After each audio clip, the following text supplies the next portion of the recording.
And we're back. Welcome to another edition of the OHIO podcast. I'm your host, Buckeye Boggs. That man over there is the wild man, Chris Wilds, and you are you. And we're thankful to have you guys with us tonight. Man, the chat is up and hopping. My goodness gracious. You all was in there and having fun before we even got started, man. This is great. Appreciate this tonight, guys. Um, it has been a stressful couple of days for this Buckeye. And let's just say I am so thankful for each and every single one of you and what you all mean to me and to this show. This morning was a scary, scary day for me.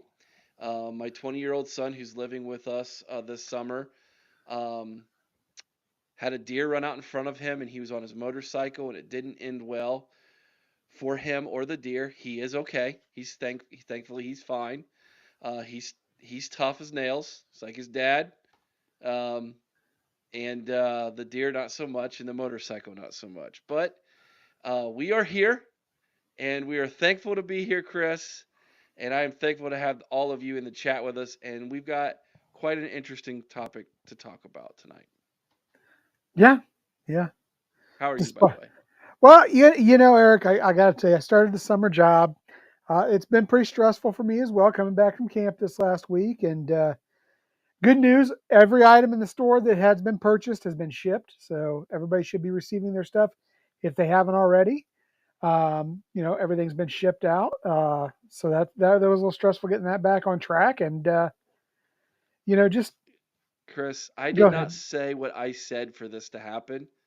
I saw it. Oh my gosh. Devin, I am so honored. Um, I feel unworthy of that. I'll be honest with you. We do this for fun. We consider this a community of ours, and we're just all Buckeye fans. And that super chat will keep this show going for at least 4 weeks, right there. They're The, they're you, trying they're trying to get us on more than once a week, Eric. That's what that is. is that what's going on That's here? what's going on. I'm telling you, That they will can't pay. get That enough of pays. you.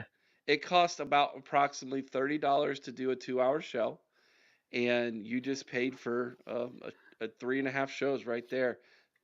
Thank you so much, Devin. I really appreciate that. I really do. Thank you so much. I'm honored, man. Yes, thank you, Matt. Yes, thank God he's okay. Yes, this I'm a believer. I was a pastor for a lot of you might not know that I was a pastor for 5 years in Bucyrus, Ohio, and uh, I attend church every weekend, and I've been praying for my son because it's been scaring me that he's had this, and I just thank God for those answered prayers. So just want to publicly say that. Thank you so much, Devin. Man, that really that does my heart good. Appreciate that. Chris, anyways, I'm sorry to interrupt. Oh Continue what no, you're saying about no. your job. I was just saying, started the summer job this week, and then on top of that, pulled double duty on Tuesday. Not only did we do a little bit of recording some content, but hopped on with Jr. for a while as well. That was pretty enjoyable. So, guys, if you haven't done it yet, go on and check out the College Huddle with Jr. We had a great Big Ten show on there, and it was pretty Buckeye heavy on Tuesday night. Let me just go throw it that way. I have not got a chance to watch it yet. Go over to the College Huddle YouTube channel. Check that out. Chris was on there with JR. JR is supposed to be joining us this evening, but he's getting new carpet in his house and studio. So he said he might be a few minutes late, depending on when they get done. But thank you so much for all the positive feedback you guys are giving me. Man, I really appreciate that. Um, yeah. By the way, The Chosen is a great show. By the way, if you are a believer, that is a great show. Um, all right, Chris, Yes. how do you feel when someone who you think you know them and you think you appreciate what they do and they're doing a good job, and then they leave or stab you in the back and they go to the one you're trying to beat? I mean, losing Alfred was one thing, because really none of us liked him. Right. This week, this young lady on the wearing the Ohio State stuff here, Who is very uh, underappreciated, by the way, for her efforts and what she did. Erin Dunston, and of course that's a picture of her sister who transferred and played basketball at the University of Dum, and then is a coach there now. She decided, Chris, that she was going to leave Ohio State for Ann Arbor. Now, I've listened to quite a few shows, Hmm. and some people give some opinion about Erin, and I'm here to tell you that she was very good at her job. Yes.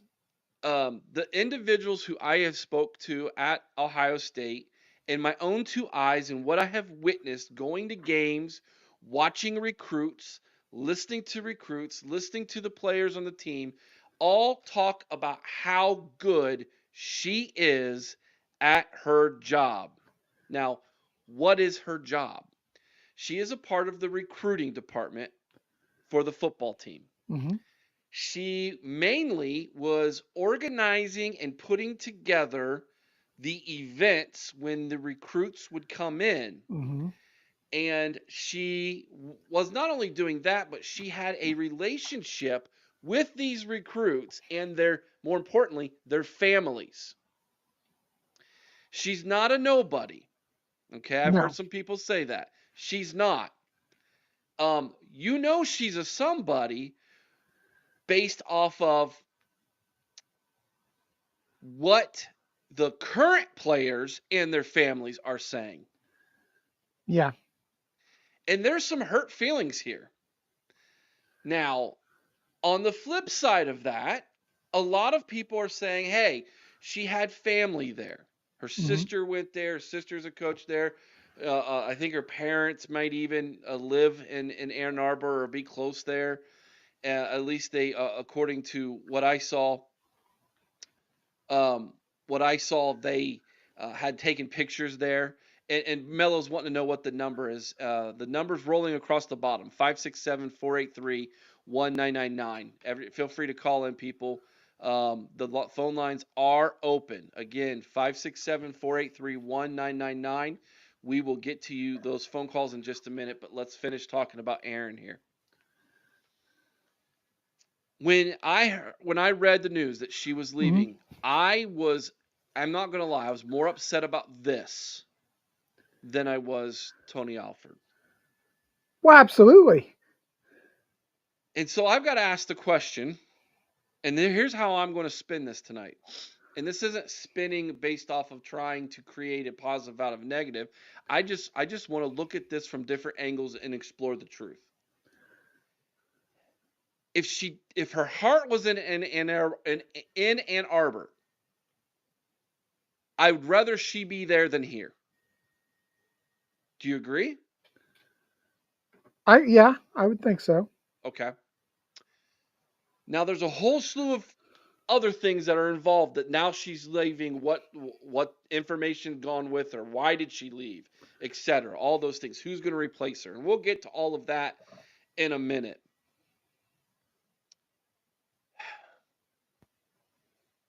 But I want to say this. We need to vet people a little better. And if you're getting the job because you're good at what you do, yeah, absolutely. That's one thing. But at this point, from here on out, Ryan Day needs to ask the question. And if I'm Ryan Day, after this, I'm pulling the entire department into a meeting.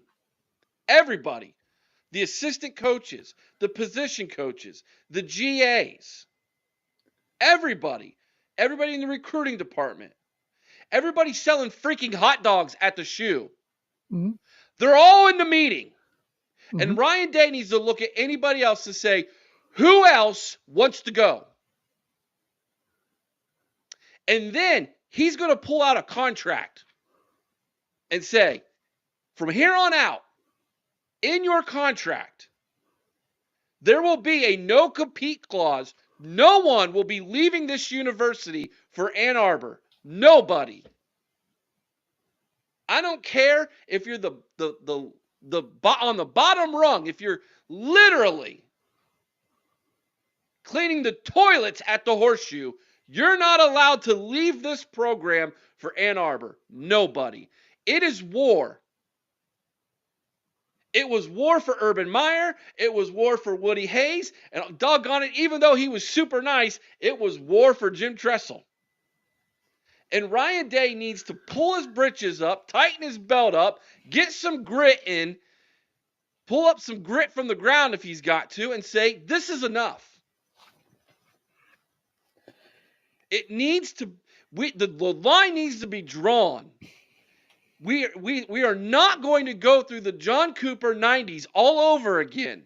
And this is another slap in Ryan's face. Ryan, you're a nice guy. You're too nice. You're too nice. And there's reports that he cussed her out and threw her out of the building. That's not true. Never happened. That's not true. But you know what? From that point on, he needs to tell everybody else in this program, stop it. Stop it. No more. Sign it. And if you're not willing to sign it, get out of here. If you're not willing to go all in and beating them scum and those cheaters from Ann Arbor, if you're not on my side, if you're not on the Scarlet and Gray side, if you're not here for these players, get out. We don't need you. That's how I feel. Chris, how do you feel about it? Here's a big part of the problem. And I want to go back to what you said about vetting the people to begin with. When you get somebody who is in the game for the business of football, this is going to happen. If they don't have an attachment, if they don't have a loyalty to the university, they are just in it for the money and the experience, you're going to see this happen. So that goes back to, like you said, the vetting process. Now, Ryan Day has done a very good job on his coaching staff with hires like Brian Hartline and James Laurinaitis and Tim Walton, who all played here, who all, have an attachment, who have a loyalty to the university. Guys who bleed scarlet and gray. Literally, a lot of those guys did. They went out on the field and bled scarlet and gray. If you don't have a loyalty to the program, you should not be a part of the program. Now, I'm not saying it can't be a loyalty that is developed. But you have to, like you said, be all in. Yeah. There is no halfway coming in. There is no, I'm going to keep 1 foot in, 1 foot out. You have to be all in. And I think the idea of a non-competition clause is a genius. And listen, you know what? We sign them all the time. Yes. We sign them all the time in business. Yes. I cannot leave my employer and work for a competitor. I can't do it. It's in my contract. When I was in the rent-to-own game, that was a common thing. I couldn't manage one store and then leave and go manage another company. I literally had a 90-day period where, and sometimes up to a year, where I could not work for another company in the same line of business. Why not? Larry Daniels brings up a good point. Here's the argument against it, right? When you're that low in the financial board and can get a 50% increase in pay, I see it. But I'd allow the Bucks to match the offer. There was not even an opportunity to match it here. Well, and that goes back to the fact though, like you were saying, Eric, she had ties to Ann Arbor, not to Columbus. It wasn't so much a loyalty to either school, but if she had ties and an opportunity to double her salary, I can understand. I don't like it, but I can understand what she was thinking when she took it. And by the way, thank you for that super chat, Larry. It was a $4.99 super chat. Donald and Karen Rosbach, $20 super chat. Sometimes I wonder if Ryan Day does not understand the rivalry. OH, brother, you ain't kidding. You have to wonder. I believe he's starting to. I As his backside's getting this warm, I think this he's starting helps. to. It should. It should. Um, I mean, all he's had to do is turn on the TV or the radio on a Saturday night after Thanksgiving the last 3 years, and he should know how doggone serious this rivalry is. yeah. Odysseus, I'm with you. My opening statement was if you don't want to be here, I don't want you here. Yeah. Right? That's why I feel it's addition by subtraction. Tony Alford totally was. And by the way, I did a 3 hour podcast with some Oregon guys last night. I was up till 11 o'clock because they're out on the West Coast. And so it was early for them. They agreed to start at 5, which was 8 o'clock my time. I had no idea it was going to be a 3 hour podcast. Um, they loved Coach Locke. They did not like that we Well, stole who from them. doesn't? Um, The guy's awesome. so you're right, Odysseus. Sometimes it's addition by subtraction. Let me ask you a question. This is a serious question. Would this have happened to Urban Meyer? Nah, he would have kicked him. No, in all seriousness, I don't think so because I think Urban surrounded himself with people who were loyal to the program, but more than that, they were loyal to Urban. Yeah. And I think there was a level of respect and maybe a bit of a level of fear. I mean, let's face it, the guy when he's coaching is considered usually one of the top 2 or 3 coaches in the game. He's Hmm. got a lot of pull, a lot of sway. Obviously, I mean, they didn't even interview anybody other than Ryan Day. So, I mean, Yeah. Mello, I don't know the name of the podcast. It was SB Nation is who the host was from, which I've heard of. I've heard a lot of SB Nation. I think did SB is SB Nation owned by it used to be owned by Sports as I Illustrated. say, wasn't it Sports Illustrated? Yeah, but Yeah. that was who the host was.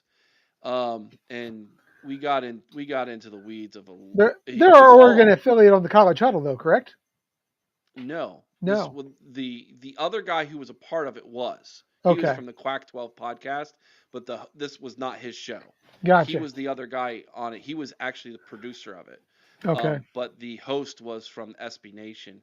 I will post that for everybody when it comes available. It was a recording, so it hasn't been posted yet. I think it's coming out next week, is what he told me.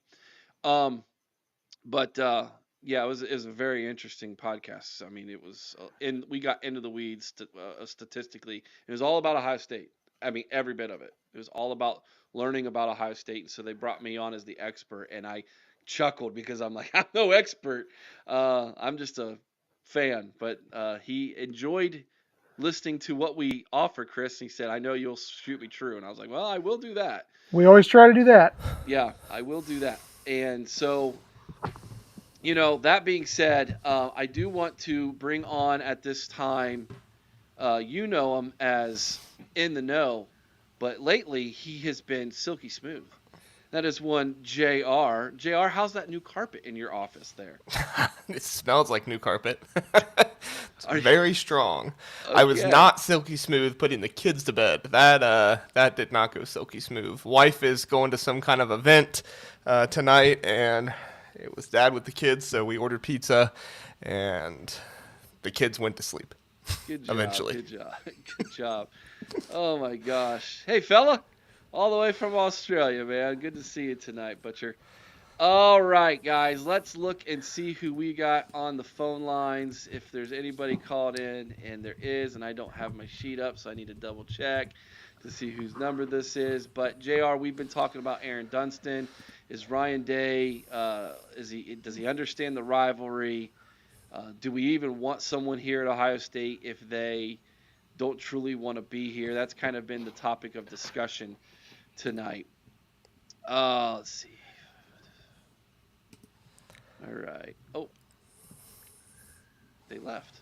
You Let's hung let's up see on what him, happened. Eric. Nice Did I hang? job. Did I? I If don't I know. did, I think that might have been Devin. Devin, I truly apologize if I hung up on you. If Devin, that give us a was me. shot back. You Yeah. bring such game to the show, man. Yes, you do, brother. That's the truth. I believe this is Sean that's on the line here. So let's bring Sean on, guys, and it'll be Sean. You with us, buddy? Buckeye Bogsy. What's happening, Wild man? man. What's up, Sean? So here's What's the going deal. on? Here's the deal, Sean. Tonight we've got actually already a couple people in the queue. So we're going to keep these to about 10 minutes or less, okay? And No so, problem. and I just want to shoot you straight. I'm going to exit stage left. You're going to be talking to JR and Chris, and I will be in the background, kind of running the show here and from the background. So, what's on your mind tonight, big dog? First, I want to give a shout out to all the scoopers. And second, I want to say thank God your son's okay. Thank you. I know there's nothing worse than a sick or injured child, being a father myself. So thank God your son's all right. Thank you. In case you didn't hear, JR, my 20-year-old had a motorcycle accident this morning. He's fine. Oh, I'm sorry to hear that, man. The deer and the motorcycle, not so much. So, Yeah. Well, at least he's okay. yes. So thank you, Sean. I totally Appreciate agree that. with you, Bogsy. Okay. Ryan How did so? Definitely. He needs to put his foot down. He should have a meeting like that and tell those guys either you're with us or get the heck out. It's kind of ridiculous that she did that, but on another hand, if her heart isn't in it, she needs to get out. Yeah.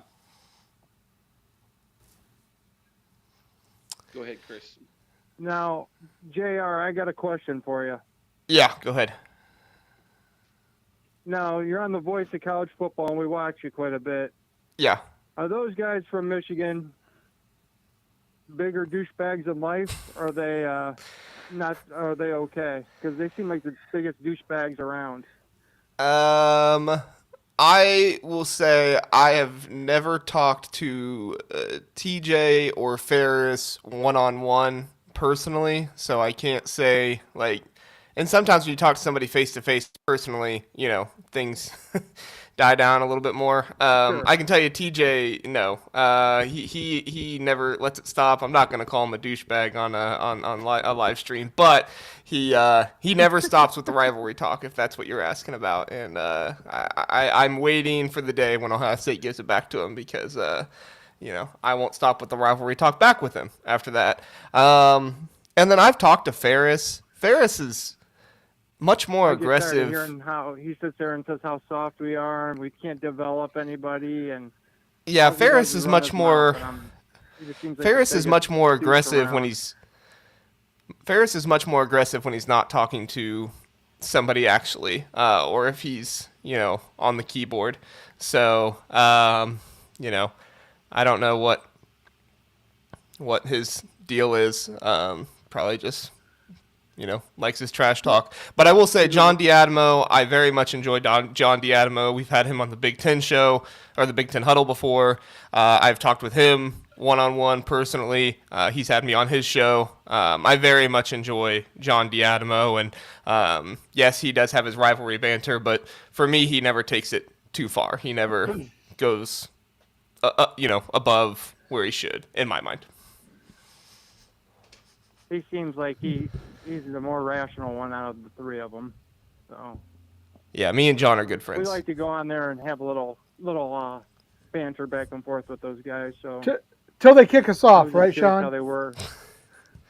Yeah, until they kick us off or we get banned. Or the other night we were told we were going to be banned if we had to be nicer to the Michigan people because we were being too mean and hurt their feelings. So can't call anybody a coward on their show or they threaten to kick you off. So I'm wondering, Guess you know the who do you buzzwords then, think's gonna Sean. be the next recruit What'd you say? that commits? Who's the next recruit? Yeah, who do you think's gonna be the next one that commits? I'm pretty sure it's going to be an offensive lineman. If I had to guess, Quincy Porter is close, but he also really wants to take his Michigan visit. So I think if we had the last visit with Quincy Porter, he would have committed right away. But yeah, Quincy Porter, he's close. But I think it's going to probably either be Jackson Lloyd or Jake Cook. I think Jake Cook is probably going to get his offer here soon, and he'll probably commit. If I had to guess one, that would be my one guess. Or Isaiah West. Isaiah West, too. Yeah. I keep forgetting about him. Yeah, He could commit Friday. that was my thought. Was West? Yeah. Now, just one question, and I'll take off and let the other callers get a chance. Are you guys really concerned with Justin Fry right now since we lost 3 of those linemen that were supposed to come to Ohio, rumored to come to Ohio State, commit elsewhere in the weekend. You go ahead, Chris. I'm always concerned about Justin Fry. I mean, I'm not going to lie. I really, and I said this a couple weeks ago, I really feel like Chip Kelly was brought in not only to run the offense, but to help fix Justin Fry. Because, man, we've had some issues with him on that offensive line, heading up that offensive line room. And I think, I talk about Ryan Day being on the hot seat, although JR and Eric might not agree with me. I talk about that, but Justin Fry, there's no seat hotter than Justin Fry right now. And the only question is, does Ryan Day have the stones to pull the plug on it? I think What'd if you he say, doesn't Sean? produce a good offensive line class this year and they don't produce on the field, I think he should be the first one out the door. Can't believe I'm going to defend That's just Justin my Fry. opinion. The only thing is, go ahead, Jared. I was just going to say, he does have Carter Lowe. Like, let's give him credit there. 5-star on Rivals, near 5-star on 24/7. Of course, is an Ohio kid, but he is from Toledo. If you ever heard Eric talk Toledo with, I forget that guy from the Toledo podcast. But, Toledo's not the same as Cleveland or Columbus or something like that. He should still get him, don't get me wrong. I'm not saying that, it's like the best recruit get in the world.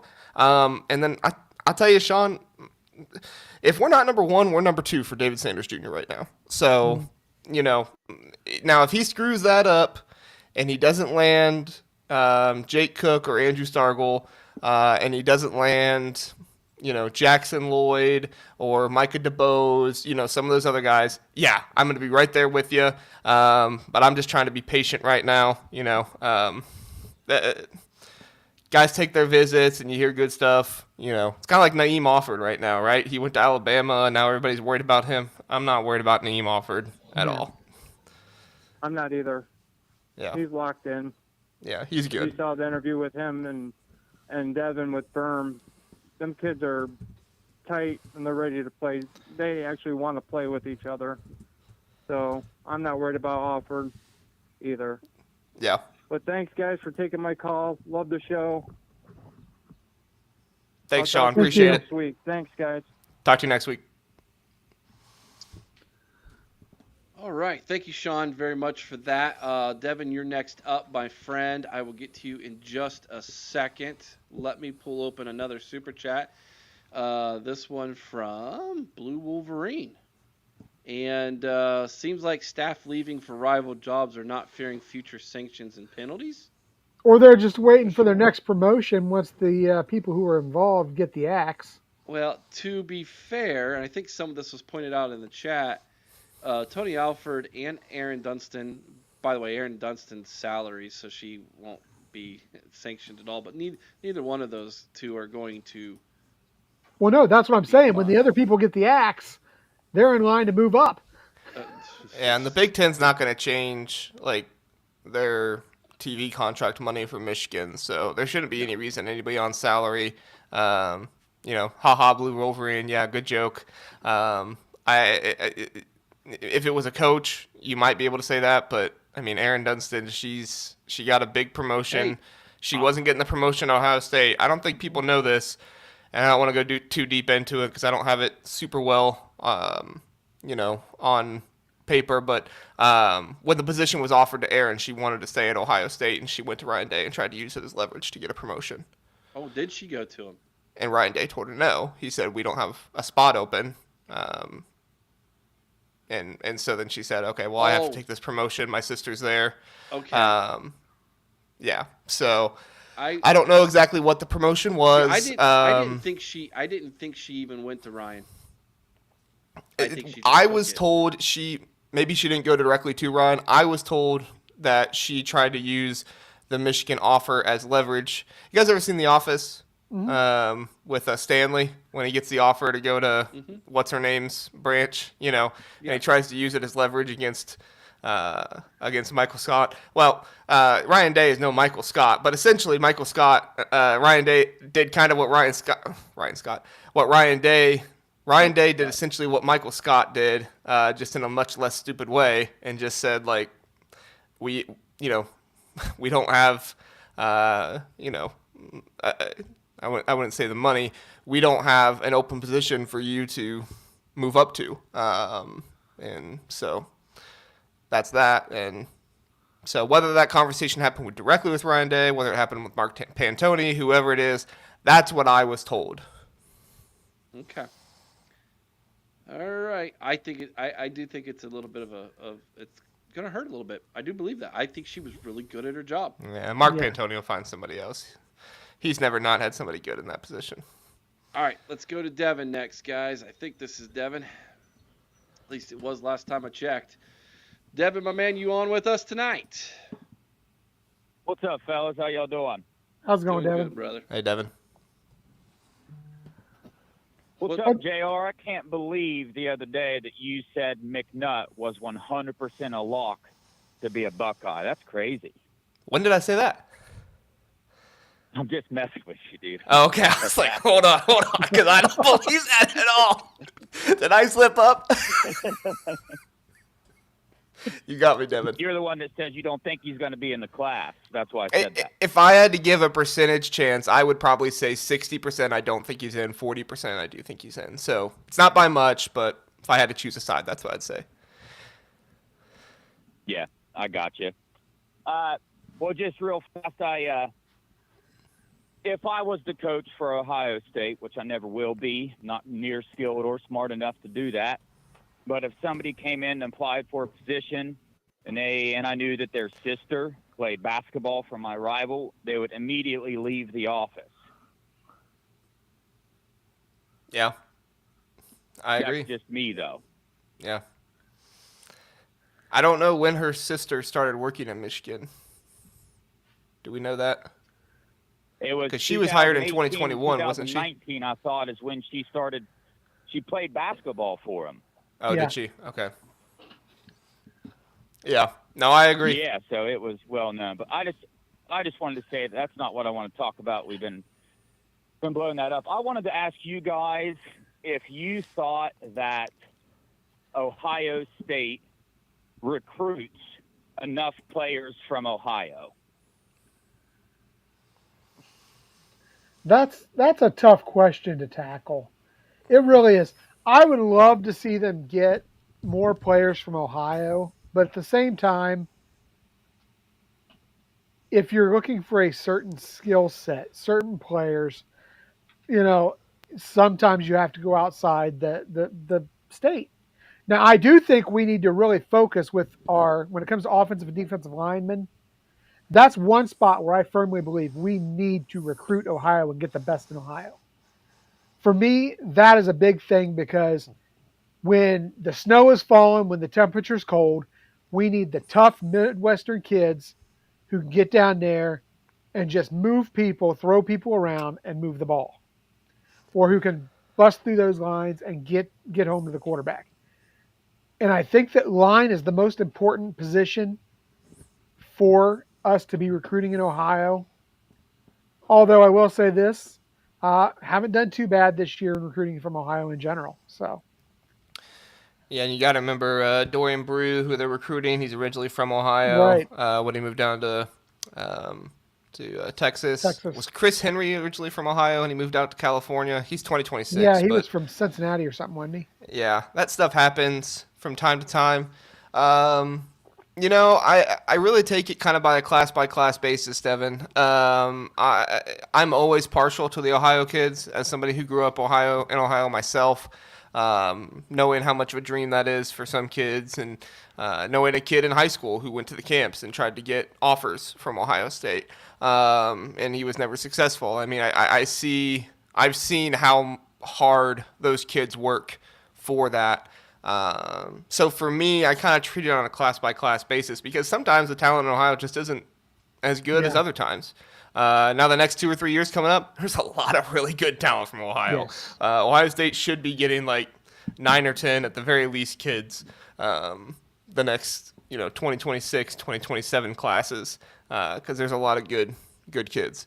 But at the end of the day, like this class, I'm really pulling for Jake Cook. I want Jake Cook to get that offer so bad. Not necessarily that I'm against Andrew Stargell. I love Andrew Stargell too, but Jake Cook has that Ohio kid, tagged to him, and I would be moderately upset if they don't offer him. Yeah, I mean, that's what kind of brought up this question for me is the whole Jake Cook thing and Adam Guthrie not being offered yet. And, I get the talent thing, right? There's more talented kids somewhere else. Why not go get them? But then it kind of crossed my mind that, like, Ohio State fans, I mean, we have a bunch of passion. You know what I mean? I would argue, I mean, we got a lot of passion compared to a lot of people. Now, what if you put, like, an Ohio State fan that is actually skilled at football with that amount of passion for Ohio State football into the game? It's like, I wonder how much, like, that, kind of like you're talking about, that toughness in the cold and stuff. I wonder how much that passion that you would have for the team you're specifically playing for would outweigh a player that has more skill. Mm-hmm. If that makes sense. Yeah, no, I think it totally makes sense. I'll say this really fast, and then Chris, I'll let you say it. I just think, like, Ohio has failed some of these kids. Even though I don't think Trey McNuck will end up being a Buckeye right now, we'll see what happens in a few weeks or whatever. I forever will appreciate what he did to allow 7-on-7 to be played more in Ohio. What he did to challenge the OHSAA, what he did to get that to be changed, and how much some kids are going to be able to get developed. Ohio doesn't normally have great receivers because Ohio doesn't let 7-on-7 players play as much. But now with more 7-on-7, I think we will probably see some more receivers coming out of Ohio. What do you think, Chris? Yeah, I agree with you 100%. And, kudos to McNutt for kind of leading that charge on getting that going. Yeah, I think that's been the big thing. And if you look, man, we've done so well with the receiver position. We've done so well with, the different skill positions going out of state. But at the same time, I think you're right, Devin. I think that lack of passion, we were sitting here at the beginning of the show talking about the fact that if you don't have loyalty to the program as a coach, or whoever's working, get the heck out. These kids are basically employees now.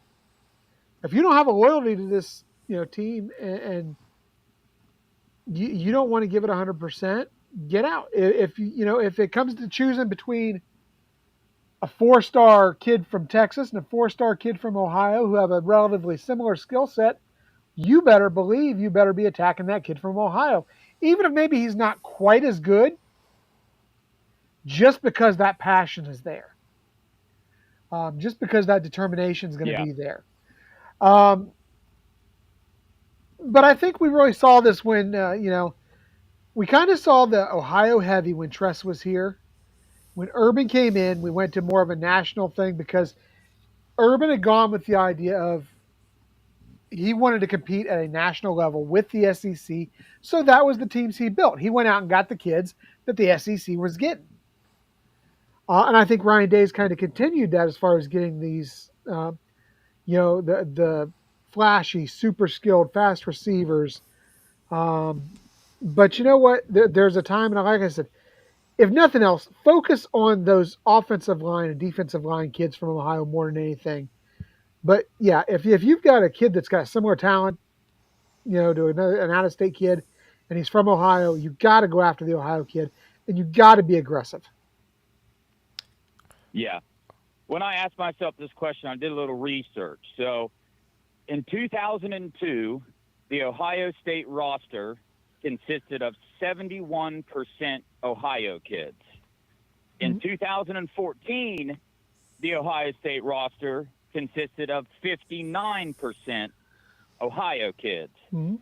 Last year, it consisted of 41% Ohio kids, right? And that's when I was like, well, it's because Ohio football's down. They don't have as much skilled players and all this. And I know there's so many variables that go into this conversation, but sometimes you just got to pick a variable and roll with it for the sake of the discussion. Mm-hmm.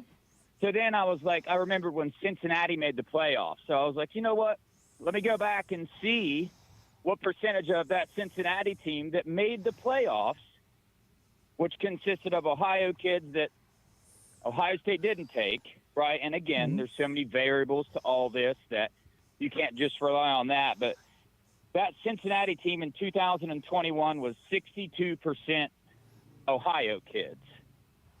And that was just an interesting thing that I cut up on because I'm passionate about, hey, go get these Ohio kids. Go offer Cook. Go offer Quentin Simmons, top 150 receiver out of Ohio. You know what I mean? Even though I know Brian Hartline can get whoever he wants, but that's a pretty darn good receiver out of the state of Ohio. So he's not just going to bring good skills.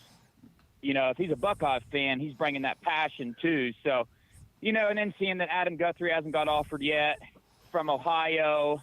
But so many variables go into it. I can't evaluate an O-line like an Ohio State coach can, but it's like, dang, dude, offer him before another team does, or you piss him off and he doesn't want to come to us anymore. So yeah, where all this came from, I just feel like because, we brought up toughness the other day, and I feel like passion and toughness go hand in hand, right? So in my eyes, it's like bringing some of these Ohio kids that are going to bring that passion in, right? And there's another variable to add to the toughness of the team is bringing that passion that you're going to play for a team that you've been watching and your whole family's been watching since you were 5 years old. I mean, you dang near die for the team, right?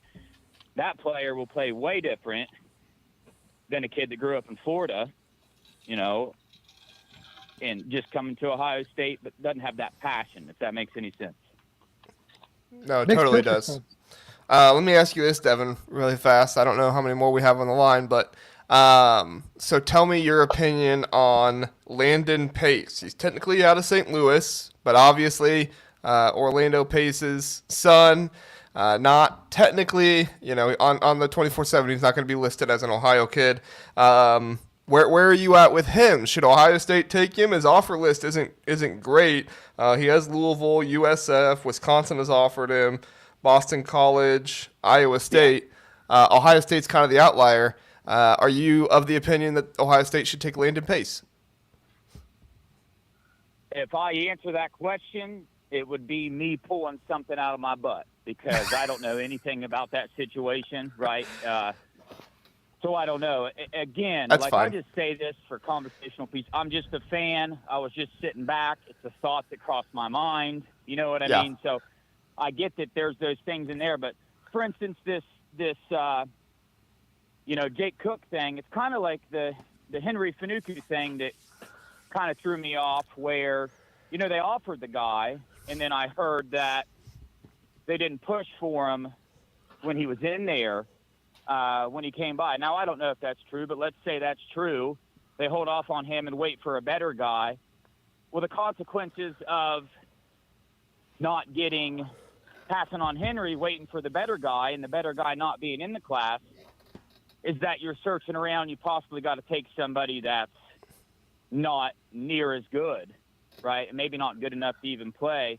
Or you just stick to the safe bet and, take Henry because you offered him because he's potentially good enough to play here. But I think I just went off on a really bad rabbit trail there, so I don't know. No, you're good. One of you guys You're can good. save it and reel it in or not. But No, I think you make a good point about Henry Finucane. I don't know the full story behind Henry Finucane, and if what I do know is correct, I don't want to come on here and talk poorly about the kid or anything like that. Not that he's a bad kid or anything, but I guess I would just say this. These official visits, yes, Ohio State is attempting to impress the recruits. But the recruits also, if Ohio State doesn't know them super well, the recruits need to try and impress Ohio State a little bit too, because like in this situation with Jake Cook, there could be somebody rising that maybe they're willing to take a chance on and say, hey, this kid has more passion, this kid has more this, that, and the other. Again, I'm not saying Henry Fanuku's a bad kid or that he did anything bad on this visit. I don't want that rumor to start. I just, like, based on what I was told, I don't know if he impressed Ohio State as much as they thought he might. Again, not down talking to him, not talking poorly about him. I just think that's kind of what happened. Not say they didn't want him, but yeah. Yeah. I mean, the only reason I brought him up is because we were talking about, you got Jake Cook sitting right in front of you. So, I mean, I don't know. If you're looking at him that much, then he could possibly play. But what are you doing there? Are you waiting on somebody better? Well, what if you make Jake Cook mad? He doesn't want to come into class. The person you're waiting on decides not to come to Ohio State. Then what do you do? I just feel like we've been in that position so many times. Yep. And you specifically have an Ohio State kid that's showing you that passion on the field, puking his guts out on the practice field and going back in, But Yep. Again, just an opinion, something I thought. I'm not a coach. I just wanted to bring it up and get your guys' thoughts on if we're straying away from Ohio a little bit more, and that's why we're coming across these things of asking ourselves if they even understands the rivalry. You know what I mean?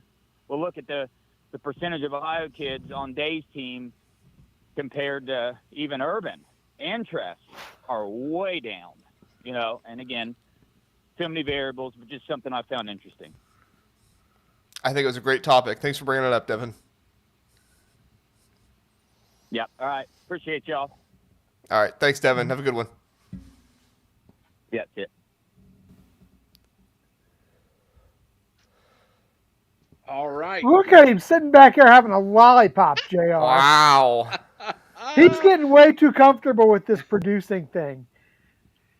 Good to see JR's handsome mug again with a $4.99 boiler up from 1DK. Thanks for your money, buddy. $5 holla. Yeah, okay, JR. Trying to do your John Kennedy there? I am so bad at doing the John Kennedy. I don't know how he does a it. $5 holla. Yeah, man, he's something else. Bro eating a Dum Dum. Actually, I got two more because it's going to be a long night. Is it a Dum Dum or have you got those sweet tarts? These are Smarties. Yeah, the sweet tart Smartie things. Yeah. You've gone from Dum Dum to Smarty on us, huh, Eric? Well, for every Dum Dum, you need to equal it out with a Smartie, right? $4.99 for the lollipop fund.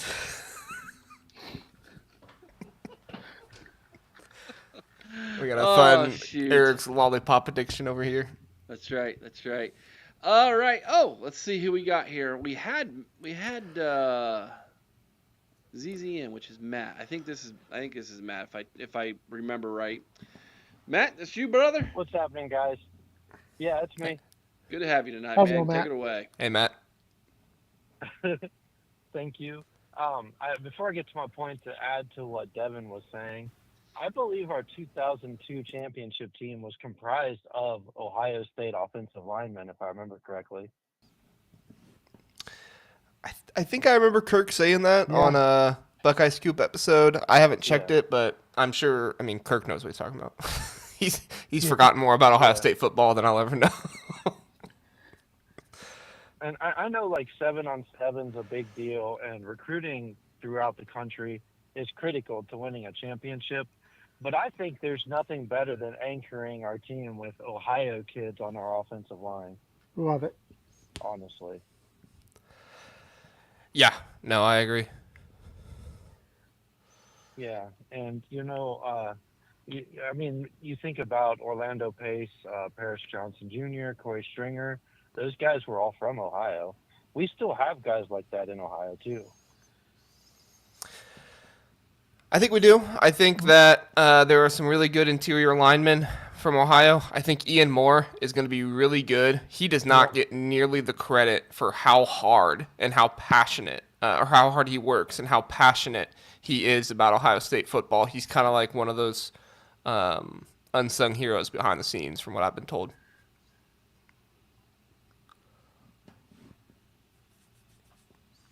Well, that's really my point to what Devin was saying. I just, we definitely don't want to neglect the Ohio kids, especially up front. We've got some good ones Yeah. that throughout history, so we don't want to neglect them at all. But really, the main point I wanted to say regarding the lady that left us for Michigan is we got to think that losing the rivalry, whether they cheated or not, has consequences more than football. And seeing things like that tells me that that's a consequence of losing to them. What do you think, Chris? I don't know if that's 100% losing to them as much as it was the family connection. Like I said, I think more than anything, what this came down to, and I think by hearing what JR said about how she addressed it, this was simply a business move for her. This whole position was a business position. She was not in it as an Ohio State fan. I don't think she's in it as a fan of that team up north. I think it was strictly a business move. She is about the business of football, the business of collegiate athletics, and she made a decision based upon money, based upon maybe some ties she did have to some people at the university up north, So I don't know that it's necessarily a consequence. Now, sure, I do agree that there is some consequences of losing the rivalry as well. That we are going to see, maybe players shift their loyalties. Not so much the current players, but potential recruits. Sure, you could see that shift a little bit. Sure, you could see shifting in coaches. But hers, no, I don't think it was is rivalry or related. I think it was simply a business move for her. I think. So do you think that if Oh, good. I'm sorry, No, go ahead. do you think if we had won the last 3 years that the same move would be made then? Well, do you want to take it, JR, or do you want me to? Yeah, I can Go talk ahead. on this one. I think it would. I don't know if the Tony Alford move would have happened. I'm not too broken up about the Tony Alford move, but so kind of glad that one happened. But I wouldn't say for sure that it wouldn't have happened. But I think that this is a girl who doesn't have a whole lot of Midwest ties. Somebody told me that she was a big Michigan fan. She might be. I don't know. She went to LSU, so I don't know why she would be a huge Michigan fan. Maybe she just is because of her sister or something like that. I have no idea. But I think that when you have a family member working someplace else and you get an offer, Chris and I were talking about this on the Big Ten Huddle the other day. Sharon Moore is really scrambling to try and fill out staff when Harbaugh takes people from him, because he doesn't have the directory. He doesn't have the big long list of people. He hasn't worked in a large scale recruiting business. What was he at Central Michigan before he came to Michigan? So he has never worked in a big huge recruiting department before Michigan, and I think that the way it seems like, I don't know if this is for sure, but the way it seems like is it kind of worked out where Sharon Moore is like, we need somebody. The sister was like, well, my sister works up at Ohio State and she's a, quote unquote rock star. She does a great job. And, Sharon Moore could have very well been like, well, I don't have anybody else for the job. So sure, let's go offer it to her. She can work with her sister. It's very likely that he just had nobody else that he knew. And he had to fill it quick. I mean, they're in the middle of visit season right now. I would say the cupboard's pretty bare on their staff, and I don't know. Yeah. Like, there's some Michigan podcasts, like the Voice of College Football. They're saying that we couldn't have had a better hiring than we've had, or a set of hirings than we've had this past off season after losing all these coaches. And I'm just like, what are you looking at? Maybe one of the coaches is a good hire on defense, but The rest of them were just kind of promoted within. And if you look at Clemson, Clemson's been promoting from within, and they've been, going backwards these past few years. They are paying Wink Martindale like $0.2 million more than Ohio State is paying Jim Knowles. They are trying to convince people to come over with money right now. And they're just using whatever small little connections they have because, like I said, Sharon Moore doesn't have a big, long directory of people. He's just looking for anybody and everybody. And honestly, Wink Martindale was out of a job. Wink Martindale wouldn't have been working in football if it wasn't for Michigan. So he scammed them out of $2.5 million. Maybe he's good. I don't think he will be. Maybe, his blitzing works out, but he was out of a job, and as much as crap as they want to give with Will Howard, got replaced in Kansas City, Wink Martindale got fired multiple times, and he didn't have a job. So they'll just say anything. They're not truthful, most Michigan fans, and I feel bad saying that about John because I do like John, but I mean, this is kind of what a lot of them get sucked into, and it's because they have media like Scam Webb who, he lies to his people all the time. So. And they are the most delusional he fan does. base. Yeah. And Yeah. like when I think of when I try to draw comparisons, like first off, if you look at our 19 season and our 20 season, I mean we did lose some players, but we still had tons of talent on our defensive side of the ball. And because we got a coach that didn't really have the experience, our defense looked awful throughout the year. And coaching makes a difference. It seems like Michigan fans, they're either just trying to overlook it because they want to be positive, or they're just desperate to make claims during the off season. I don't know, but coaching makes a huge difference. I think it's desperate. What do you think, Chris? Yeah, I agree. It's a desperation play by them. I mean, there's no question. Coaching does make a difference. You're right. Um, but I'll tell you what. Over the last 3 years, we've seen that illegal surveillance makes a difference. We've seen there are a lot of things that make a difference. You don't say, Chris. Lots of things make a difference. Yeah, these guys in Michigan, they're delusional. If they think that what they've hired is a talented coaching staff, they're insane. The best the best hire they've made all season was hiring Erin away from Ohio State. That I will admit.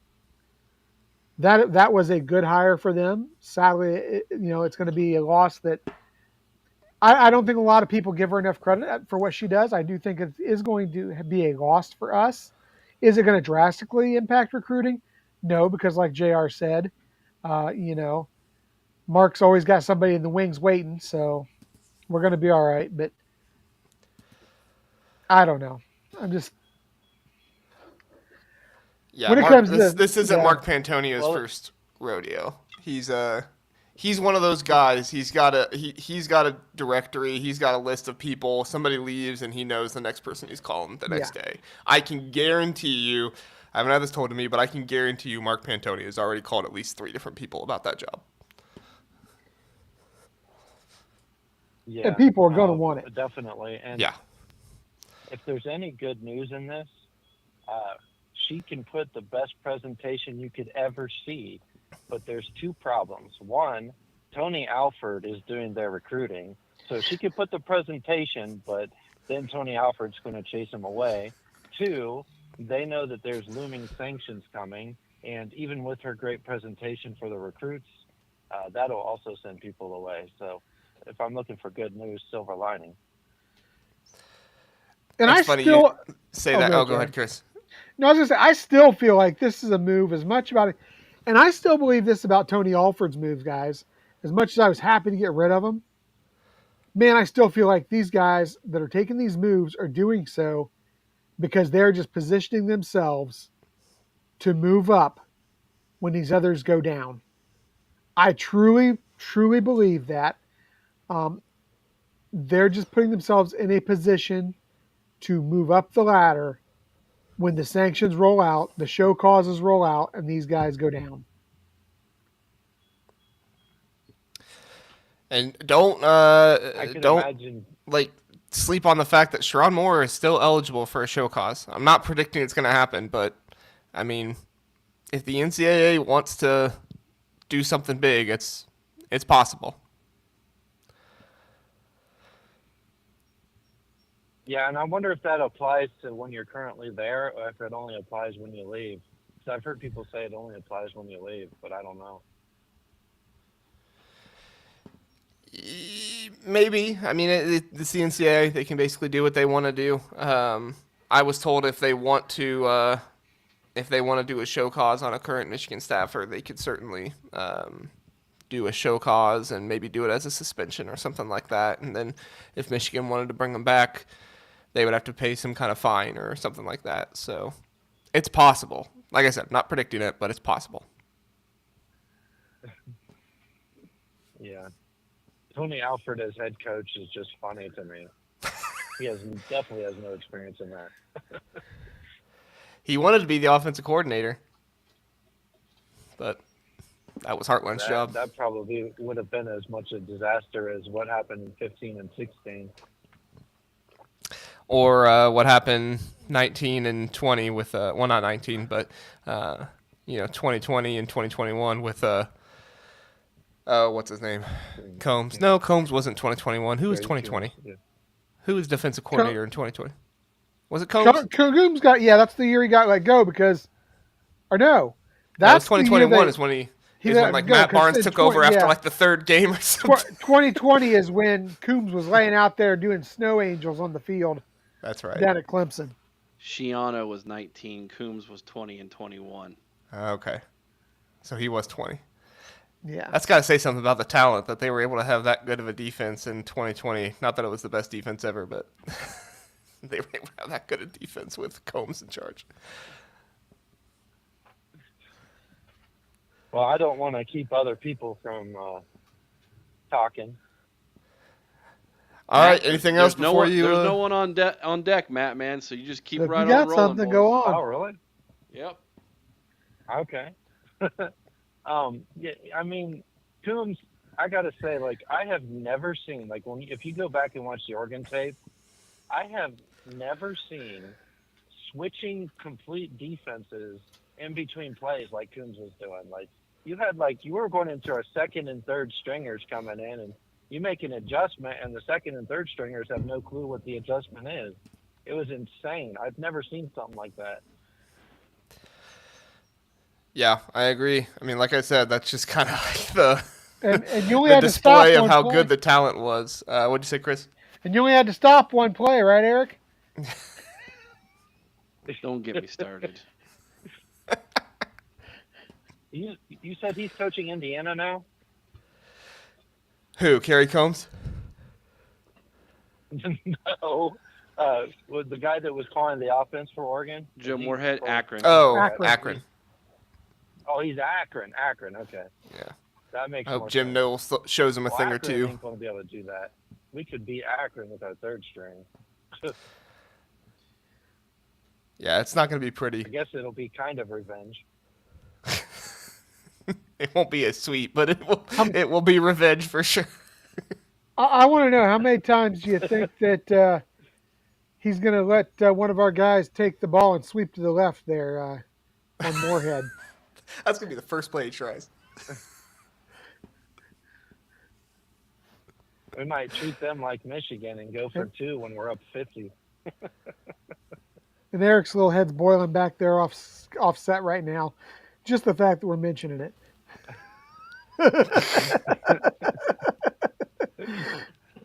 What was the score of that Toledo game? And was it 21? Like 77-7 or something like that? You think Ryan Day would go over 70 against Akron, Chris? It would show me that he's not being nice finally. Yeah. I'll tell you, I think I'd love to see him run up about an 80-point game on Akron, and we got the talent to do it.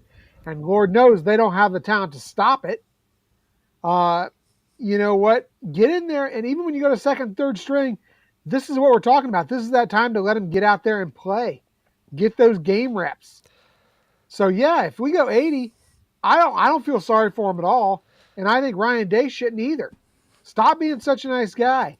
Get your kids ready to go out there and play every week, whether, you know, we're always one injury away from that next guy having to step in and take the reins, whether it's at the quarterback position, the wide receiver position, or, offensive line, wherever. An offensive line is one that really scares me right now. Those guys, more than anybody, need to be getting those serious reps. Hey, I will say Athlon did rank Ohio State the 10th best offensive line entering into the college football season. So I've seen some of their other rankings. I don't have the greatest amount of QB confidence ones? in Athlon. All right, Matt, let me ask you this. Hopefully against Akron, Go ahead. I'll ask you after.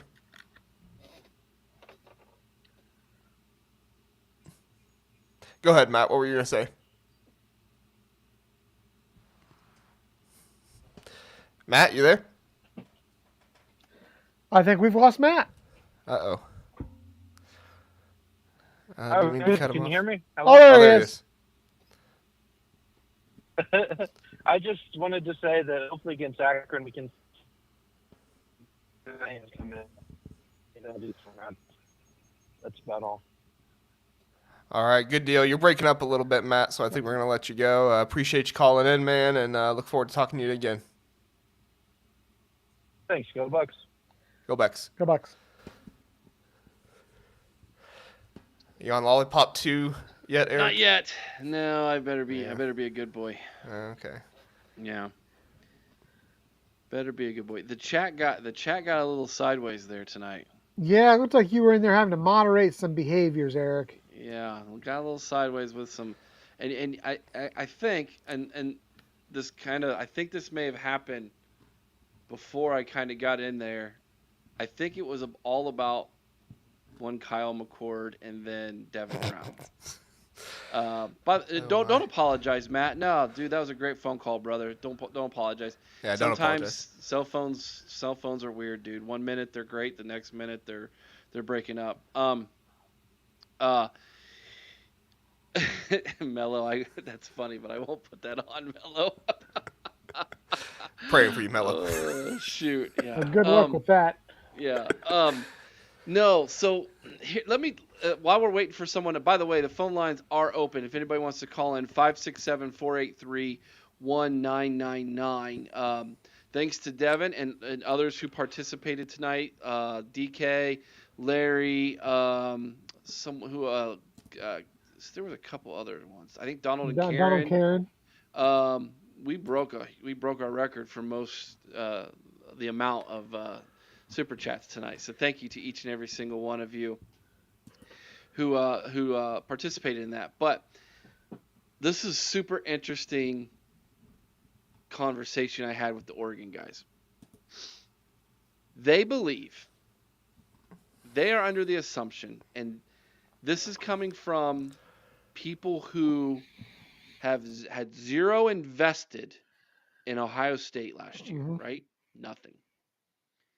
They believe, and of course they didn't know the whole why Kyle McCord is not with Ohio State anymore story. That was all news to them. They believe that Ohio State is going to take a step back offensively this year because we don't have Kyle McCord and Marvin Harrison Jr. Have they seen our receiving core? Have they heard of Jeremiah Smith? Did you guys hear what he did today? No. Or no, yesterday. When he ran? All the speed? Yeah, Zach Smith had it on his call-in show. At what, 23 mile an hour or something like that? 23 miles per hour in practice. Dude, this is a freshman. He's like 215, 220, clocking himself at 23 miles per hour. Remember how crazy we went when Marv clocked 22 in that game? Mm-hmm. And Marv wasn't as big. Yeah, Marv is a little lankier. A little lankier, yeah. Well, they can think that says Southeast. There you go. Yeah, please, Oregon, please, discount the abilities of the guys at Ohio State. We would love nothing more than that. Where do they get the ideas? Asked Donald and Karen. Yeah, so from the probably Michigan there. fans, right? Well, here is where they are taking way too much into account on the bowl game, is what I discovered. They were looking at the bowl game and not realizing that that the offensive line was broken at that point. And but to their defense, their argument back to me was, well, what makes you think it's going to be fixed this year then? And Chip I Kelly. was like, that is an honest question, Yeah. and it's a question that needs to be asked by Ryan Day. And quite frankly, that is why I think all of us are all have our eyes on one man who's coaching the offensive line, and he better get it right, or he's going to be gone. Right? I mean, that's He where better we're not at. suspend any centers for a stupid podcast. Yeah. You know Better what? not do that. Can we Well, not use the word stupid podcast, Joe? yeah, You I just hurt my kind of take feeling. offense to that a little bit. What? Whose podcast was it? Well, it was okay. It was a teammate of his in high school who was doing a Okay. podcast, and he went on his podcast, I believe, as like a favor to him. Gotcha. Yeah. And I didn't mean his podcast was stupid. I meant the fact that, what he said was, JR, what it was. if Whatever. you keep I won't talking this backtrack. way, my wife is gonna. I'm gonna have to help her to bed tonight. That's fine. Whatever. I'm wearing the robe. Give me a break. It's hot in this house. Wearing this robe because Sean asked me to. He did. For you, didn't he? Sean. Yeah, Ken. Good point. What about Emeka? Absolutely. Emeka's about numbers Carnell? took a drop last year. They said. I was like, yes, they did. Two reasons.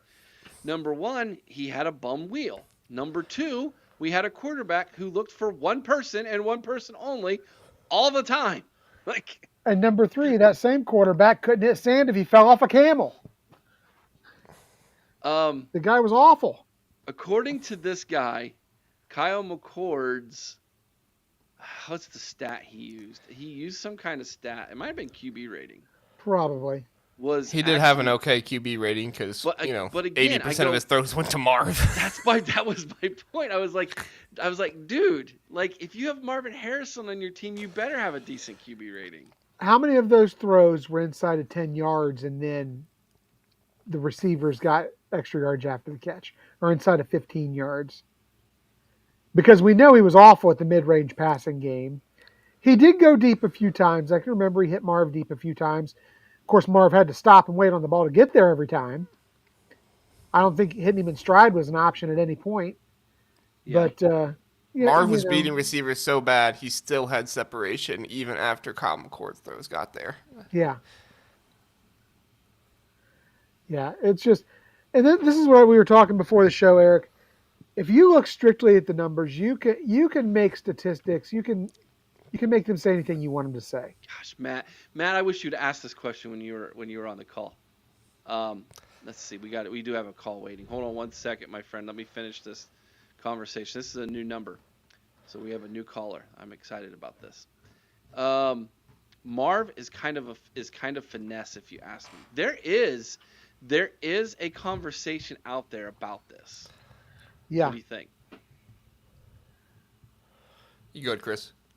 I think he's an extremely talented receiver. He has a lot of the physical attributes, but at the same time, I do feel a lot of his game is finesse. I do think that he's a very good route runner. I think with a great quarterback, he's obviously got Hall of Fame talent. But yeah, I think a lot of his game is finesse. I think he had better hand fighting than people gave him credit for. There was a few times down at the bottom of the screen and the top of the screen when you'd see somebody up on him on press. But I mean, yeah, he is kind of finesse, but like my argument always with that is if he's finesse, so is Will Johnson. Like Will Johnson plays soft coverage almost every time, and then he jumps. Will Johnson hardly ever plays press. So, I mean, if we're going to talk about like certain players are finesse and they're not strong or something like that, I get that, but I'm just like, let's be fair. Let's call out other players who are also, not getting a whole lot of contact too. I don't personally think it should affect Will Johnson. I think Will Johnson is one of the best DBs, or not DBs, well, probably one of the best DBs, but one of the best cornerbacks in the nation. But I think he's going to have a much harder time this season because I don't think the secondary around him is much better. Is all that much better. So. All right, let's go to our caller here. I'm going to do this Kennedy style. 630, what do you know? Hey, it's the big bad Burks here. Burke! Guys. Wow, Burks. Wow. A pleasure. Finally, I came. Yeah, I made my debut today. Yeah. Fantastic, man. I've come to your show, texted and stuff, but I'm just here because I kind of really like what you guys say about Ohio State. You guys actually know your football. I'm not here to bash Ohio State. Both my uncles went there. Now, how did I become a Michigan fan? Hey, life happens. So, hey man. So That's funny. I think I'm just here because hey, you guys have a really good future. Ohio State, like I'm Michigan, man. They're just I'm not gonna lie, and that's what I'm saying is that my whole fan base hates me. I've called out so many people on Twitter. I've gotten blocked all the time, and I need a friend. I need a friend I can talk college football. Because my whole fan base hates me. Wow. Right, all right. So here's the deal, Burks. Here's the deal. You can call in, man. We can talk football, and we can respect each man, other. I love talking football. Absolutely. I try to talk to Michigan fans, man, and they start cussing me out, and they're really mean. We can talk football, brother. That's not a problem. Just because you're a fan of the team that I despise does not mean that we can't have good conversations. In fact, let me tell you a story, Burks, and then I'm going to exit stage left and let you and JR and Chris talk football. One of my good friends is Sean Butler. And if you go back in the archives years ago, we would have Sean come on to our show a couple times a year.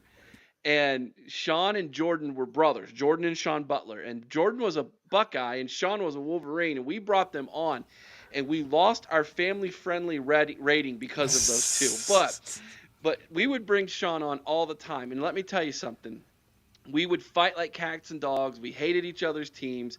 But when it came to us needing someone to say to the other person, I'm here for you, that is the way Sean and I have treated one another. Even though he lives in Florida, I live here in Ohio, that man and I became good friends. And when he hit a place in his life, when he just needed someone to talk to, I was there for him and vice versa.